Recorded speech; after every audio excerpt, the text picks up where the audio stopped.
Hello everyone and welcome to only IAS. स्वागत है आपका हमारी डीआरडीओ सीरीज़ के दूसरे लेक्चर में। इससे पहले हमने प्रमुख मिसाइलें इंडिया की बैलिस्टिक हो, हाइपरसोनिक हो या फिर क्रूज मिसाइलें हों, उनमें क्या डिफरेंस होते हैं, टेक्नोलॉजी को समझा। अब ये इसका दूसरा वीडियो है जहां हम बात करेंगे देशों ने मिसाइलें डेवलप की सेफ्टी के लिए। अब जिनको मिसाइलों से खतरा है उन्हें अपनी सेफ्टी के लिए मिसाइल डिफेंस सिस्टम बनाना पड़ा कि अगर अग्नि या ऐसी कोई क्रूज मिसाइल या जैसे ब्रह्मोस इंडिया की तरफ आ रही है तो इंडिया उससे कैसे बचेगी या दुनिया कैसे बचेगी। तो प्राइमरी जो इंपॉर्टेंट टॉपिक्स हैं इसमें वो कवर किए जाएंगे जो एयर डिफेंस से रिलेटेड है। सबसे पहले एयर डिफेंस होता क्या है ये समझते हैं। नॉर्मली क्या होता है, कोई भी एनिमी है वो यहाँ से मिसाइल लॉन्च करेगा, ये उसकी मिसाइल आई और उसने टारगेट को हिट किया। नॉर्मली ऐसा होना था, लेकिन हो क्या रहा है, आसमान में सैटेलाइट है जो कि उनको डिटेक्ट कर लेती है कि भाई यहाँ से मिसाइल लॉन्च हुई है। मिसाइल लॉन्च होते ही मिसाइल ट्रैकर लगे होते हैं जो ट्रैक करते हैं उनकी ट्रेजेक्ट्री क्या है। ट्रेजेक्ट्री के बाद यहाँ पर इंटरसेप्टर और एक लॉन्चर होता है जो शिप पे भी हो सकता है, जमीन पे भी हो सकता है, जो यहाँ से एक एंटी मिसाइल लॉन्च करेगा जो इसको आसमान में ही उड़ा देगी। अब जहाँ तक आपको याद होना चाहिए, जब हम बैलिस्टिक मिसाइल्स की बात करें तो बैलिस्टिक मिसाइल जो अर्थ की इंटरनल लेयर है, यानी ये जो आउटर एटमॉस्फेयर है, यहाँ तक जाती है। तो अगर यहाँ से वो बैलिस्टिक मिसाइल निकल रही है, वापस दोबारा टारगेट पे हिट कर रही है, तो काफी टाइम रहता है हाई क्वालिटी मिसाइल ट्रैकर्स के पास, सैटेलाइट्स के पास, उसको ट्रैक करने का, ट्रेजेक्ट्री पता करने का और उसे मार के जाने का। तो ये बेसिक टेक्निक है जिसको रोकने के लिए ग्लाइडर मिसाइल्स, हाइपरसोनिक मिसाइल्स बनाई जा रही हैं जो तेजी से उड़ती हैं और जो रेंज के बाहर होती हैं। तो क्या डिफरेंस है और इंडिया क्या डेवलप कर रहा है वो देखते हैं। आपने हाल में दो चीज़ों के बारे में काफ़ी सुना होगा, एक थार्ड और दूसरी S-400। इंडिया S-400 रशिया से खरीद रहा है जो कि एक मिसाइल डिफेंस सिस्टम है। इसके अलावा यूएस की है थार्ड जो बहुत फेमस है। देखते हैं दोनों का बेसिक डिफरेंस और क्या है वो। तो याद रखिए क्वेश्चन आ चुका है, थार्ड किसने डेवलप, कहाँ की एयर डिफेंस सिस्टम है, तो वो यूएसए की है। थार्ड में सेटअप ये है कि रडार पहले थ्रेट को डिटेक्ट करता है, फिर उनका जो कम्युनिकेशन पोर्ट है वो इंटरसेप्टर को बताता है कि भाई मिसाइल आ रही है, और बस वहाँ पर ऐसे ट्रक्स होते हैं जो अपने साथ मिसाइल साथ लाते हैं। वो टारगेट को पहचान कर उसको उसकी काइनेटिक एनर्जी का इस्तेमाल करते हुए उसको डिस्ट्रॉय कर देते हैं, यानी जो मिसाइल लॉन्च हुई, इंटरसेप्ट हुई, मार गिराए गए। इंपॉर्टेंट क्या है, third is terminal high altitude air defence system. नाम से क्लियर है, हाई ऑल्टीट्यूड मतलब जो बड़ी बैलिस्टिक मिसाइल्स हैं, लॉन्ग रेंज की वॉर हेड्स, उनको रोका जा सकता है, तो आपको सिक्योरिटी प्रोवाइड करती है। ठीक उसी का काउंटर अगर अमेरिका ने कुछ बनाया तो रशिया भी कुछ बनाएगा। थर्ड का काउंटर रशिया ने S-400 surface to air missile defence system बनाया है। ये मिसाइल सिस्टम क्या करता है, ये मिसाइल सिस्टम डिफेंस प्रोवाइड करता है, ऑलमोस्ट उसी तरह से काम ही कर रहा है। जैसे यहाँ हमने देखा कि इनका एक लॉन्चर है जिसमें 8 इंटरसेप्टर होते हैं जो इंटरसेप्ट करके अटैक करते हैं। ठीक इसी प्रकार रशिया का जो थर्ड है वो भी आप ऐसे लॉन्चर्स लेके जाते हैं जिनमें मिसाइल कैनिस्टर्स होते हैं, जहाँ से मिसाइल प्लेस्ड होते हैं, उनके ऊपर फिर इंटरसेप्टर लगे होते हैं।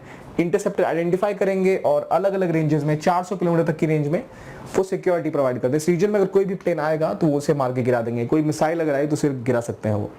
तो इससे फायदा क्या है, कोई भी देश, अगर इंडिया है या चाइना है या पाकिस्तान है, जो भी देश है जो दूसरे से सतर्क है कि भाई उनके पास कोई बड़ी बैलिस्टिक मिसाइल है या कोई ऐसे फ्लाइंग ऑब्जेक्ट्स हैं जो खतरा पहुंचा सकते हैं, चाहे वो ड्रोन ही क्यों ना हो, तो उनको मार गिराने में बहुत सक्षम है ये दोनों।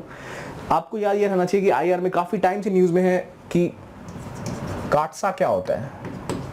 काटसा के बारे में कुछ बात हो रही थी, या फिर और कई तरह की जो यूएस की तरफ से धमकियां दी गई थी इंडिया को, इंडिया के खिलाफ वो कई ऐसे सैंक्शन लगाएगा, उनके नाम क्या है और दोनों टेक्नोलॉजीज किसने किसने डेवलप की है। इसके बदले में इंडिया ने खुद की भी एक डेवलपमेंट स्टार्ट कर दी है एयर डिफेंस सिस्टम की।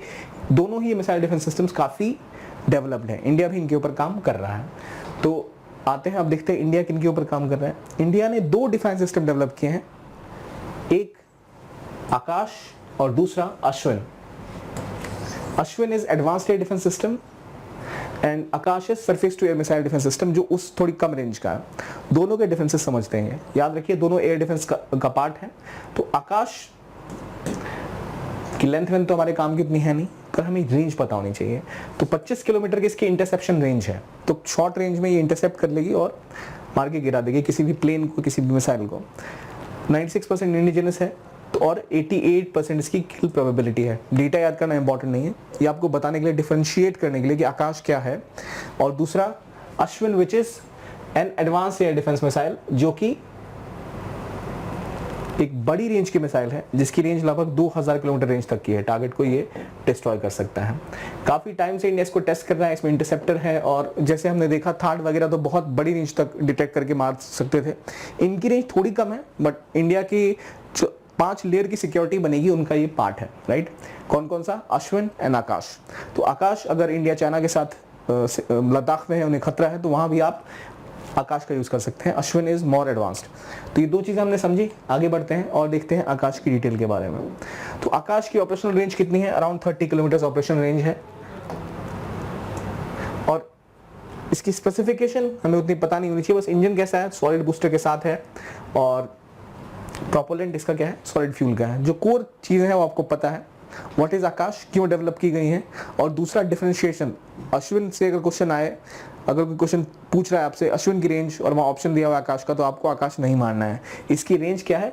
कम, यानी अराउंड 30 किलोमीटर्स। ये इंपॉर्टेंट पॉइंट है, राइट। आगे बढ़ते हैं, देखते हैं आकाश 1S की लॉन्च के बारे में। जो कि मैंने बताया था कि यहाँ पर एक शॉर्ट रेंज मिसाइल है आकाश। तो आकाश पहले सब सोनिक हुआ करती थी, लेकिन अब इन्होंने इसका सुपरसोनिक वर्जन भी लॉन्च कर दिया है। तो आकाश का ये सुपरसोनिक इंडिजिनस सीकर के साथ लॉन्च एक एयर डिफेंस सिस्टम है जिसमें कि स्ट्राइक रेंज 25 से 30 किलोमीटर की है और 55 kg तक का वॉरहेड ये ले जा सकता है। 18 किलोमीटर की ऑल्टीट्यूड यानी हाइट तक जाकर ये किसी मिसाइल पर अटैक कर सकता है। इसकी खास बात यह है कि इसमें बहुत कमांड गाइडेंस है और एक्टिव टर्मिनल सीकर गाइडेंस है। ये क्या डिफरेंस है दोनों का कि अगर कोई मिसाइल लॉन्च हुई आ रही है तो उसको सीक करने की कैपेसिटी भी है और इंटरसेप्ट भी कर सकते हैं। हमें इसकी डिटेल में उतना घुसना नहीं है, इसकी अलग टेक्नोलॉजी है, अगर कभी टाइम मिला उसको डिस्कस करेंगे। पर हमारे लिए इंपॉर्टेंट ये है कि आकाश अश्विन की रेंज क्या डिफरेंसेस है वो पता होना, और किसके साथ कंपेयर कर रहे हैं ग्लोबली वो पता होना। ये आकाश 1S है। आपसे सवाल, क्या ये सबसोनिक है या ये सुपरसोनिक है? अगला क्वेश्चन कि जब हम आकाश के बारे में पढ़ ही रहे हैं तो आकाश 1S के साथ कंपेयर करते हम इसे चलते हैं। तो आकाश 1S से अगर हम कंपेयर करें तो 1S, जैसे मैंने आपको बताया, इसमें एक स्पेशल फीचर है lock on before launch and lock on after launch. यानी फाइटर के पास ऑप्शन रहता है कि वो शूट करे और उसके बाद वहां से चला जाए लॉन्च करने के बाद। तो लॉक किया, अपने टारगेट किया, फिर अब आगे बढ़ गए। ये बेसिक फीचर्स हैं किस चीज के? इस मिसाइल के। इसमें 4.5 मैक की स्पीड है, यानी ये सुपरसोनिक है, हाइपरसोनिक अभी तक नहीं है, राइट। तो ये कहानी है किसकी? आकाश 1S की। आगे हम बढ़ते हैं और देखते हैं स्टर्म अटाका एंटी टैंक मिसाइल के बारे में। हमने पिछले वीडियो में भी एक एंटी टैंक मिसाइल के बारे में जानकारी ली थी, विच वाज नाग। नाग के अलग अलग वेरिएंट के बारे में हमने पढ़ा था। यहाँ इंपॉर्टेंट ये है कि जब हम याद रखें कि हम एयर डिफेंस सिस्टम्स के बारे में पढ़ रहे हैं, हमने एयर टू सरफेस जो अटैक इंडिया पे हो रहे हैं उसे रोकने के लिए देखा। उसी प्रकार से अगर दुश्मन के टैंक आ रहे हैं तो उसके लिए हमारे पास स्टर्म अटाका एंटी टैंक मिसाइल्स हैं। खास बात यह है कि इंडिया ने ये एंटी टैंक मिसाइल्स कहाँ से लिए हैं? It is not indigenous, it is from Russia. तो आपको ये याद रखना चाहिए, अगर लिस्ट में इंडिजिनस मिसाइल या इंडिजिनस डिफेंस सिस्टम्स की बात हो, इक्विपमेंट्स की बात हो, तो स्टर्म अटाका इंडियन नहीं है। अब अश्विन आकाश तो सिंपली आप लगा ही सकते हैं कि इंडियन है, नाम से ही पता है। तो पुलवामा अटैक के बाद इंडिया को लगा था कि भाई हमारे पास एक फ्लीट होनी चाहिए जो कि हमारे Mi-35 हेलीकॉप्टर्स के साथ लगी होंगी, जो अगर एंटी टैंक वहाँ टैंक्स अगर हैं तो उन्हें उड़ा सकें। और इसके अलावा और एंटी टैंक गाइडेड मिसाइल्स भी इंडिया फ्रांस और रशिया से खरीदने के फिराक में है। तो ये स्टर्म अटाका है जो आपके हेलीकॉप्टर्स में से लगे होते हैं और उनको आप यूज़ कर सकते हैं एनिमी टैंक्स के ऊपर। इसी बात पे आगे बढ़ते हैं और देखते हैं हमारी नई सीरीज जो लॉन्च होने वाली है, विच इज़ प्रारंभ, जहाँ पर हमारी पूरी कोशिश रहेगी बेसिक्स से आपकी प्रिपरेशन में आपकी मदद की जाए। चाहे वो NCERT के वीडियोस हो, NCERT का कंटेंट हो, आंसर राइटिंग हो, ऐसे राइटिंग हो, और प्रॉपर मेंस की प्रिपरेशन हो, प्रीलिम्स की प्रिपरेशन हो, कंबाइंड और सेपरेट दोनों हो। कहने का मतलब ये है, एक पॉइंट आता है जब हमें सिर्फ प्रीलिम्स की प्रिपरेशन करनी होती है, कब हमें मेंस की करनी है, कब दोनों को साथ लेके चलना है, उस पर पूरी गाइडेंस दी जाएगी आपको, प्रॉपर मेंटरशिप प्रोवाइड की जाएगी, टेस्ट सीरीज भी मिलेगी इसके साथ। तो अगर आप चाहते हैं एक प्रॉपर सॉल्यूशन आपकी प्रिपरेशन के लिए, तो प्रारंभ एक बहुत अच्छा ऑप्शन आपके लिए हो सकता है। अब आगे बढ़ते हैं और देखते हैं अग्नि 2 मिसाइल के बारे में। आपको पता है कि अग्नि हमने पिछले वीडियो में कवर किया। अग्नि 2 यहाँ क्यों डिस्कस हो रहा है? अग्नि 2 इसलिए डिस्कस हो रहा है क्योंकि इंडिया ने इसका नाइट ट्रायल भी पूरा कर लिया है। रिवीजन का टाइम है। कैसी मिसाइल है? Surface to air, air to surface, कैसी मिसाइल है मुझे बताइए आप। और ख़ास बात इसमें क्या है कि इसमें 2 स्टेज का मिसाइल इक्विपमेंट होता है जो कि हाई एक्यूरेसी नेविगेशन सिस्टम है, जिसके तहत आप कमांड कंट्रोल कर सकते हैं। और इसमें प्रोपेलेंट कौन सा यूज होता है, सॉलिड रॉकेट प्रोपेलेंट। हमने पहले ही अग्नि को कवर किया हुआ है। जस्ट फॉर रिवीजन, जब हम अग्नि 2 की बात करें, इसका नाइट ट्रायल पूरा हुआ है, तो ये हमें याद रखना चाहिए जस्ट फॉर बेसिक अंडरस्टैंडिंग, कि अगर कुछ ऐसा क्वेश्चन आए तो आपसे मिस ना हो।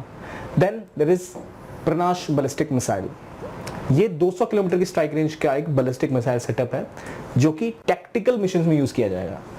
ऐसे टर्म्स हमने पहले डिस्कस किए हैं। टैक्टिकल कितने डिस्टेंस में होता है, टैक्टिकल इज शॉर्ट डिस्टेंस के लिए। अगर बैटलफील्ड में, लड़ाई के मैदान में जंग छिड़ी हुई या कुछ ऐसे बातें हो रही है तो वहाँ इस मिसाइल्स का इस्तेमाल किया जाता है, विच इज टैक्टिकल मिशन। यानी जैसे सर्जिकल स्ट्राइक्स हुई या चाइना के साथ थोड़ा सा कॉन्फ्लिक्ट इंडिया का हो रहा है, तो वहाँ आप बैलिस्टिक मिसाइल, क्रूज मिसाइल्स तो नहीं डालेंगे क्योंकि आपके टारगेट कम छोटे से होते हैं, तो उनके लिए आप ऐसी बैलिस्टिक मिसाइल का यूज करते हैं जो डेवलप कर रही है डीआरडीओ, विच इज प्रनाश। तो प्रनाश क्या है, is it ballistic missile and a tactical missile, not to confuse with Agni which is a long range ballistic missile। तो टैक्टिकल क्या है, लॉन्ग रेंज क्या है, मीडियम रेंज क्या है, वो हम डिस्कस कर चुके हैं। आई होप आपको क्लैरिटी हो उसके बारे में। ये मिसाइल की खास बात ये है कि एडवांस डायवर्जन देता है 150 किलोमीटर स्ट्राइक रेंज में। किस लिए हो रहा है ये, टैक्टिकल मिशन के लिए। 150 किलोमीटर की रेंज तो बहुत ही कम हुई, ऑब्वियसली लंबी रेंज में इसका इस्तेमाल नहीं किया जा सकता। आगे बढ़ते हैं और देखते हैं VLSRSAM के बारे में, यानी vertical launch short range surface to air missile. ऐसी मिसाइल की जरूरत क्यों होती है, ये वर्टिकली लॉन्च होता है, आपके ट्रक के पीछे ऐसे लॉन्चेस लगे रहते हैं, सीधा वर्टिकल लॉन्च होता है। इंडिया ने इसका सक्सेसफुल लॉन्च हाल में किया है और ये मिसाइल टारगेट को इंटरसेप्ट करती है, जल्दी जाके उस पर अटैक करती है और शॉर्ट रेंज की है, सरफेस टू एयर है, तो आप इससे जो एरियल ऑब्जेक्ट्स हैं, ड्रोन्स हुए, एरोप्लेन्स हुए, जेट्स हुए, इन सब पर अटैक कर सकते हैं। क्या नाम है इसका, VLSRM। तो ये टर्म्स पता होनी चाहिए आपको, डिफरेंशिएशन याद रहने चाहिए। और ये खास बात इसकी क्या होगी कि क्योंकि शॉर्ट रेंज का है, सरफेस टू एयर है, तो जल्दी रिएक्ट करेगा। अगर बड़ी रेंज की मिसाइल है, टेक्नोलॉजीज को ज़्यादा यूज़ हो रही हैं, तो वहाँ उसको रिएक्ट करने में टाइम ज़्यादा लगता है। बैटलफील्ड पे टैक्टिकल मिशंस में हमारे पास टाइम नहीं होता, तो इसलिए क्विक रेंज मिसाइल्स की हमें ज़रूरत होती है। ये ऑल वेदर पॉइंट पे काम करता है और अलग अलग टारगेट्स के खिलाफ यूज़ किया जा सकता है। इसके स्पेसिफिकेशन में जाए तो इसकी ऑपरेशनल रेंज कितनी है, 40 किलोमीटर इसकी ऑपरेशनल रेंज है। अगेन, जब भी कुछ आप ऐसा देखें तो आप कह सकते हैं it can be used as a tactical weapon as well, जो बैटलफील्ड में भी काम आता है या लिमिटेड वॉरफेयर में काम आता है। Then move to next which is Rudram 1। Rudram 1 is an NGRAM, यानी new generation anti radiation missile. तो अब एंटी रेडिएशन मिसाइल की जरूरत क्यों पड़ने लग गई, याद रखिए टॉपिक हम जो डिस्कस कर रहे हैं वो ये डिफेंस का है। डिफेंस में जब आप किसी मिसाइल को कैच करते हैं उसके लिए आपको चाहिए होता है रडार, राइट। तो उस रडार को उड़ाने के लिए भी तो कुछ होना चाहिए ना, उससे प्रोटेक्शन के लिए क्या होगा, तो उससे प्रोटेक्शन के लिए ऐसी मिसाइल्स यूज की जाती है विच इज रुद्रम। तो ये आपके एयरक्राफ्ट के साथ लगी होती है, तो उससे एयरक्राफ्ट को अगर कोई खतरा अगर हुआ, कोई रडार उनको ट्रेस कर रहा है, तो NGRAM जैसे मिसाइल्स उन रेडिएशन पॉइंट्स को उड़ा सकती है, ताकि फिर वो रडार उस एयरक्राफ्ट को ट्रैक ना कर पाए, वो एयरक्राफ्ट उड़ के चला जाएगा, उसको कोई खतरा नहीं होगा, विच इज रुद्रम 1, राइट। खास बात इसकी क्या है कि एनिमी एयर डिफेंस को बीट कर सकता है ये, और अलग अलग रेंज ऑफ एल्टीट्यूड से आप इसको फायर कर सकते हैं। तो उम्मीद है आपको पता लग गया होगा कि बेसिकली ये एंटी रेडिएशन मिसाइल क्या होती है। इसका रेडिएशन से कुछ लेना देना नहीं है, जो नॉर्मली हम सोचते हैं कि केमिकल रेडिएशन या न्यूक्लियर रेडिएशन कुछ हो रहा है। तो अगर हम इसकी स्पेसिफिकेशन पे जाएं, यानी रुद्रम की स्पेसिफिकेशन क्या है, तो एयर टू सरफेस है और एंटी रेडिएशन मिसाइल है। इसकी रेंज कितनी होगी, 15 से लेके 200 किलोमीटर तक। क्या काम करेगा ये, तो आपको कोई ट्रैक ना कर पाए आपके फ्लाइट्स को या आपकी ट्रेजेक्ट्री को, उसके लिए इसका इस्तेमाल किया जा रहा है, राइट। तो ये याद रखिए, अगर आपसे एंटी रेडिएशन मिसाइल पूछा जाए तो आप वहाँ उसको न्यूक्लियर केमिकल रेडिएशन के साथ कंपेयर मत करिए, कंफ्यूज करने वाला पॉइंट हो सकता है, इसलिए हमने इसको ऐड किया है। इसके बाद QRSAM की बात आती है, quick reaction surface to air missile. Quick reaction मतलब लेट्स से एक आदमी की टुकड़ी कहीं जा रही है, उस पर अचानक से अटैक हो जाए, तो क्या वो, अगर उनके पास वो इंटरसेप्टर है या जो बड़ी मिसाइलें हैं, उनको लॉन्च करने के लिए आपको एक एयरक्राफ्ट चाहिए, पूरा एक सेटअप चाहिए। उससे बचने के लिए अगर कोई आर्मर्ड व्हीकल जा रहा है, जैसे कुछ तोप जा रही हैं, कोई चीज़ें जा रही हैं, तो उनके लिए आपको एक क्विक रिएक्शन वेपनरी सिस्टम चाहिए होता है जो उनको बचा सके। उसके लिए इस्तेमाल किया जाता है ऐसी मिसाइल्स का, जो कि all weather all terrain surface to air missiles होती हैं, हर जगह यूज हो सकती है, सभी के खिलाफ यूज हो सकती हैं।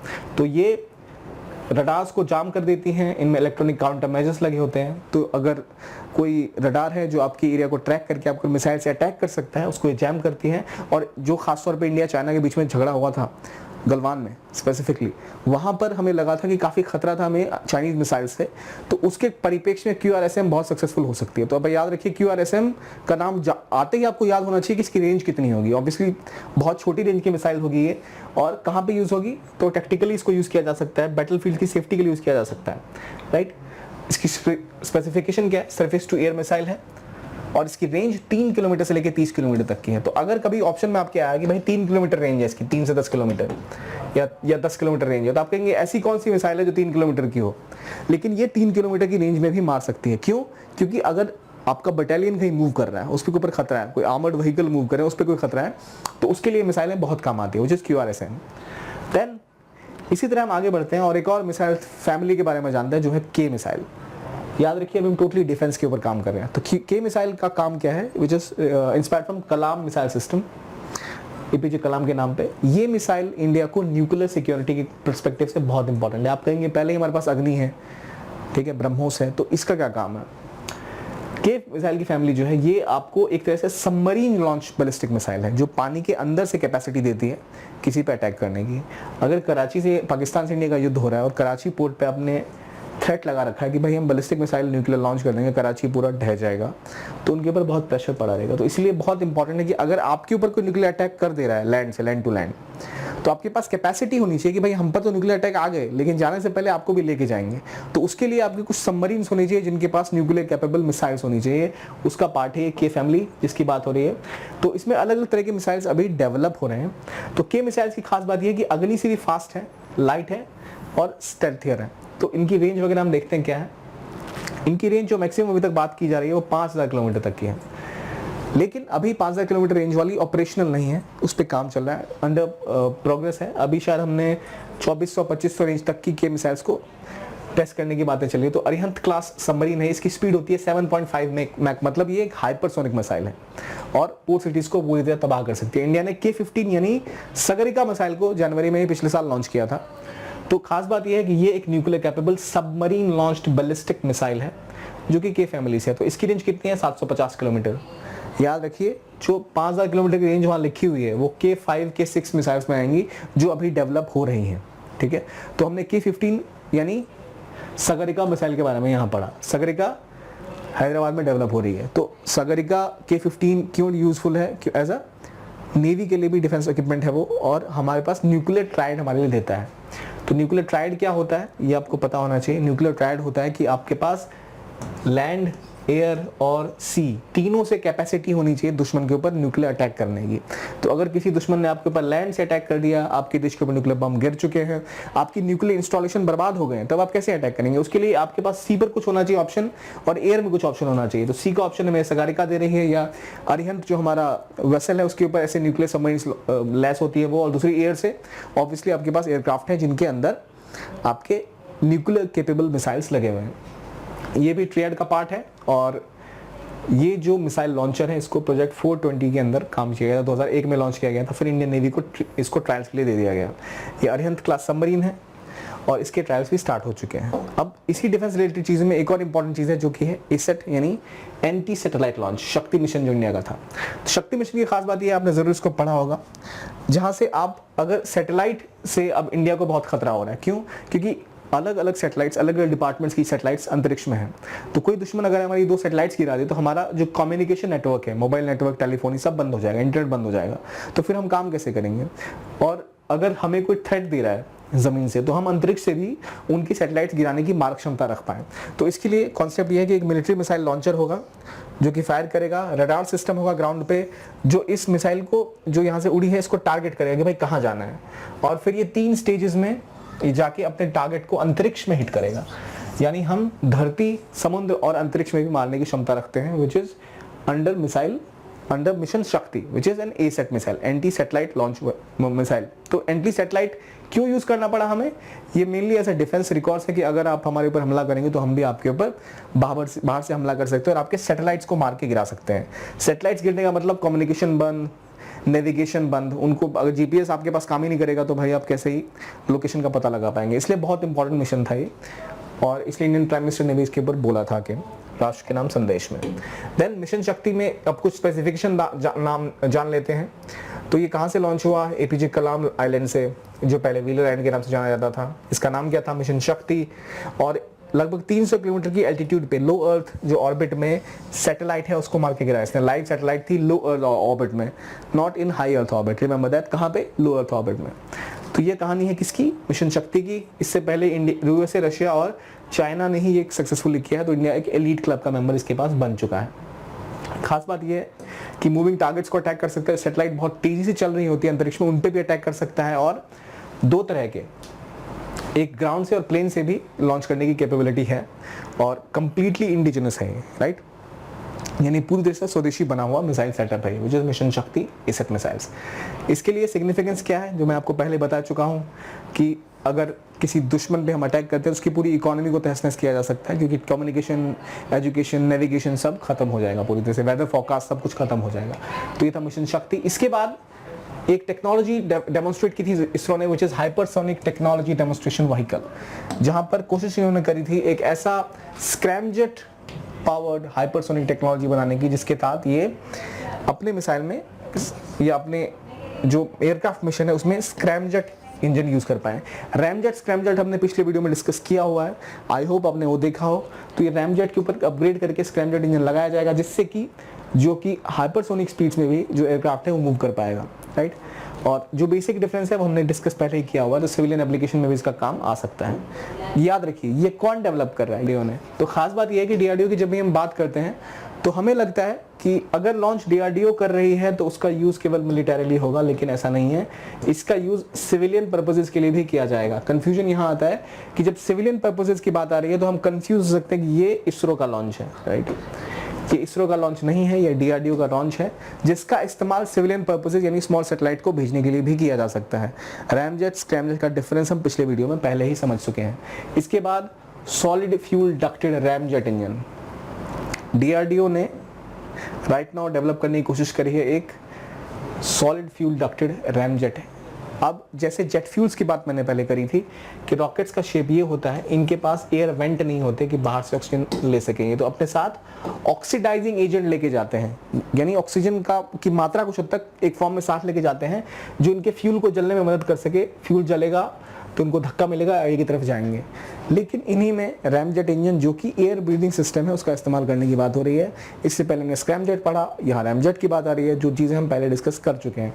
तो ये डेवलप कौन कर रहा है, DRDO for air to air missiles. Missiles की ज़्यादा सिग्निफिकेंस क्यों है ये, क्योंकि ऑलरेडी जो मिसाइल्स है उनका सेटअप ऐसा होता है जहां उनको ज़्यादा वॉर हेड ले जाना होता है, उनकी साइज़ भी उतनी बड़ी नहीं होती, राइट। तो इसकी रेंज कितनी है, लगभग 120 किलोमीटर की है, जो 8 किलोमीटर की ऑल्टीट्यूड तक 2.3 से 2.5 मैक तक जा सकता है। तो ये एक ऐसा रैमजेट प्रोपल्शन सिस्टम है जो डेवलप किया जा रहा है किसके द्वारा, डीआरडीओ के द्वारा। क्लैरिटी ये होनी चाहिए कि डीआरडीओ की डेवलपमेंट अगर कुछ है उसको इसरो के साथ कंफ्यूज नहीं करना।